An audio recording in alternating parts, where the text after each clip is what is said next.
Olá pessoal, nós estamos de volta aqui com o nosso programa Saúde Total, ao vivo com vocês na Rádio Metropolitana AM 1070. Nós também estamos retransmitindo a nossa programação para a Rádio Logos FM 105.9. E você pode nos acompanhar pela internet também no www.programasaudetotal.com.br. Nós estamos aqui ao vivo com vocês até às 22 horas.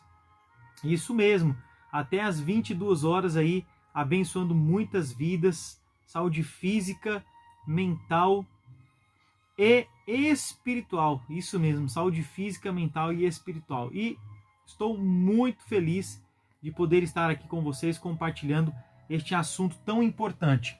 Muito bem, pessoal, hoje nós vamos falar um pouquinho com vocês sobre o açúcar. Isso mesmo, o açúcar, a receita perfeita para você ganhar gordura, tá?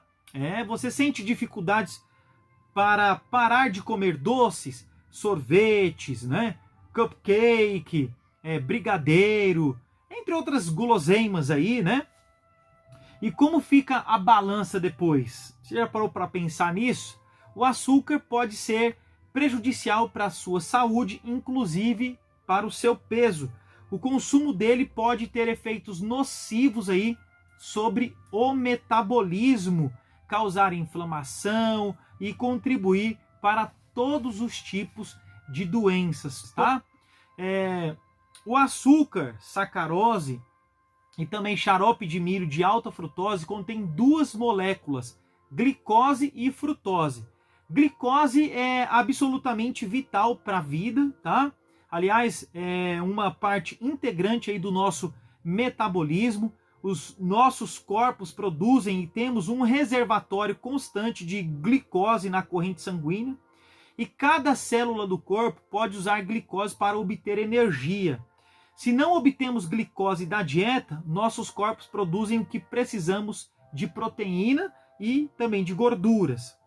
Frutose, no entanto, é muito diferente, né? Esta molécula é uma parte natural do metabolismo e os seres humanos não a produzem. Na verdade, poucas células do corpo podem fazer uso dela, exceto as células do fígado. Quando nós comemos muito açúcar, por exemplo, a maior parte da frutose ela é metabolizada pelo fígado. Lá ela é transformada em gordura, que é então segregada no sangue. Alguns estudos revelaram que os açúcares simples, chamados de monossacarídeos, eles prejudicam a nossa saúde. O açúcar da cana de açúcar, tão popular aí no Brasil, né, cujo nome específico é sacarose, quando digerido se transforma em glicose e frutose. De maneira geral, o excesso de glicose não é bom. Mas nos últimos anos sabemos que o excesso de frutose pode ser ainda pior, pessoal. Por que ainda pior? A frutose ela é derivada do açúcar das frutas e do xarope de milho que contém frutose concentrada. E esse xarope com alta concentração de frutose e sabor muito, muito doce, ele é usado pela indústria alimentícia. O xarope ele é composto por uma combinação quase em partes iguais de glicose e também de frutose. Após a absorção desses açúcares aí pelo intestino, a frutose é metabolizada no fígado, né? Bem primeiro que a glicose, tá? E quando isso ocorre, o excesso de frutose, ocorre uma ação metabólica anormal chamada de resistência à insulina, tá? A insulina é um dos principais hormônios que vai regular o metabolismo humano e usar como fonte de energia também. Ela é secretada pelo pâncreas, viaja no sangue para as células periféricas, como células musculares, né? Que vai permitir que a glicose entre nas células onde ela pode ser usada. E quando você come uma refeição rica em carboidratos, os níveis da glicose vão subir também. O excesso de glicose pode ser muito tóxico para você, tá? A insulina rapidamente sobe para tirar a glicose da corrente sanguínea. E em pessoas saudáveis, este mecanismo ele funciona muito bem. No entanto, ele tende a falhar. As células, elas tornam-se resistentes aos efeitos da insulina, tá? E faz com que o pâncreas tenha de trabalhar ainda mais para conduzir a glicose para dentro das células. Quando você se torna resistente aí à insulina, tem um excesso de insulina no sangue o tempo todo. Ou seja, até o sistema inteiro quebra aí, né? Até o sistema se quebrar e levar aí ao quê? Ao diabetes tipo 2, o que pode acontecer eventualmente. Mas a insulina também tem outras funções, afinal, ela envia sinais para as células de gordura. E quando os níveis de insulina são cronicamente elevados, grande parte da energia na corrente sanguínea ela é seletivamente depositada nas células de gordura e elas são armazenadas. Então, o consumo excessivo de frutose é uma causa conhecida de resistência à insulina.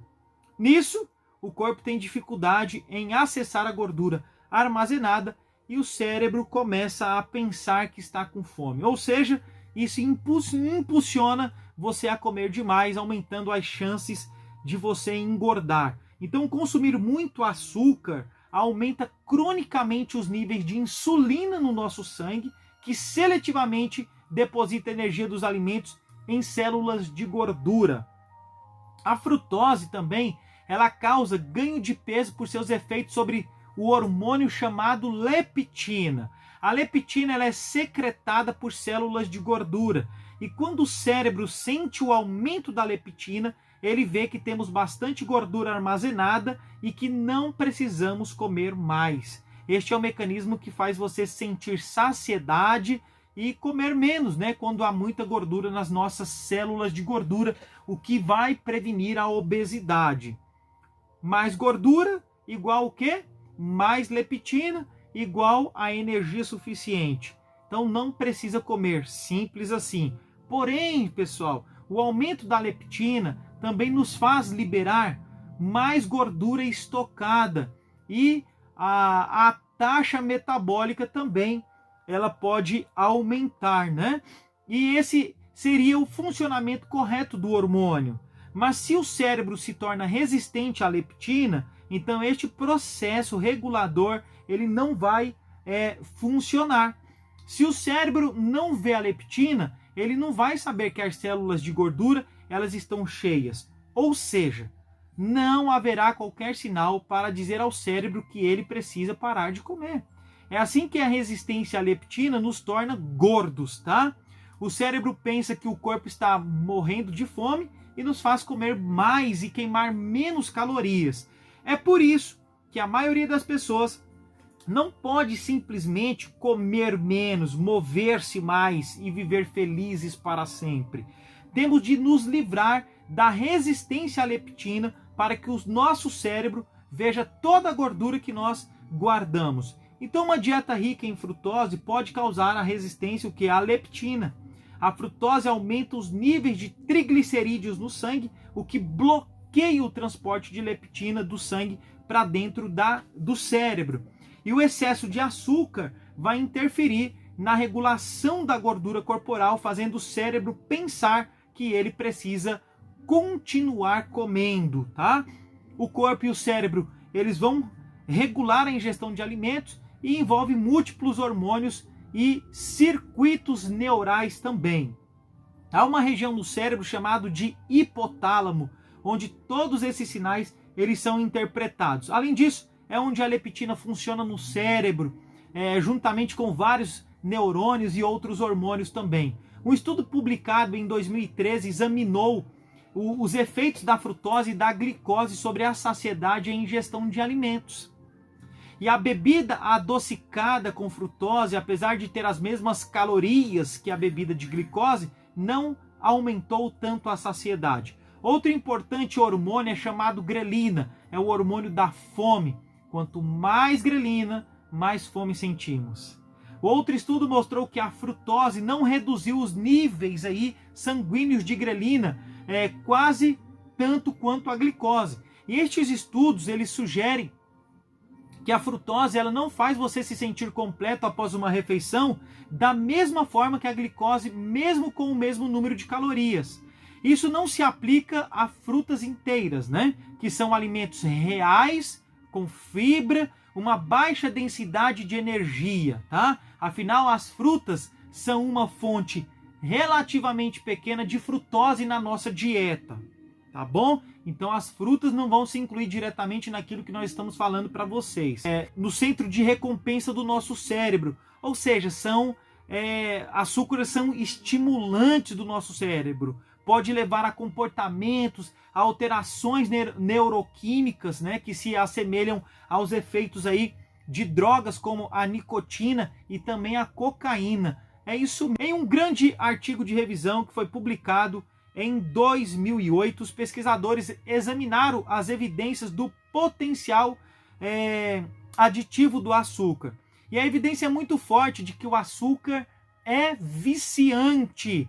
Comer açúcar nos dá prazer, libera então essa dopamina no sistema de recompensa do nosso cérebro.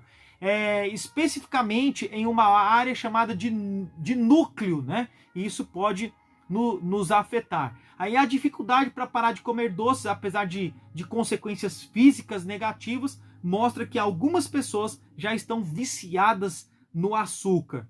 O açúcar pode também te engordar. O consumo excessivo provoca resistência à insulina, aumenta os níveis de insulina no organismo. Além disso, aumenta a deposição de gordura nas células de gordura. Frutose provoca resistência a um hormônio chamado leptina, o que faz o cérebro não enxergar que as células de gordura, elas estão cheias de gordura, tá? Isso leva ao aumento da ingestão de alimentos e diminuição da queima de gordura. Para piorar, você não se sente satisfeito. Ou seja, isso aumenta a ingestão alimentar global. O açúcar, com seu poderoso efeito sobre o sistema de recompensa, provoca dependência em certos indivíduos. E isso ativa um poderoso comportamento de recompensa que também aumenta a ingestão de alimentos. Sendo assim, pessoal, quanto mais açúcar você comer, mais poderoso ele se torna. A resistência à insulina e a leptina aumenta ao longo do tempo e o comportamento de busca de recompensa se torna mais forte. Você come mais e esse é um ciclo vicioso que ajuda a explicar o porquê suas calças não estão fechando. Por isso, eu sempre recomendo para os meus pacientes e seguidores que cortem o açúcar da sua alimentação. Cortem o açúcar da sua alimentação se você quer ter mais saúde, se você quer emagrecer, certo? Além de te engordar, o açúcar pode deixar você mais doente. Mas o açúcar não é todo o problema, tá bom? Não adianta consumir de vez em quando alguns alimentos naturais. Não adianta de vez em quando. Isso não é bastante para garantir uma boa saúde. Então, sempre pense que você deve usar os alimentos que são anti-inflamatórios, frutas, legumes e verduras. E lembrando, todas as vezes que nós comemos, nós ativamos o nosso sistema imunológico e nós temos uma resposta inflamatória transitória. Portanto, o ser humano não foi feito para ficar comendo. Você não pode ficar fazendo várias refeições durante o dia. Faça 2 refeições, no máximo 3, com intervalos de 5 horas.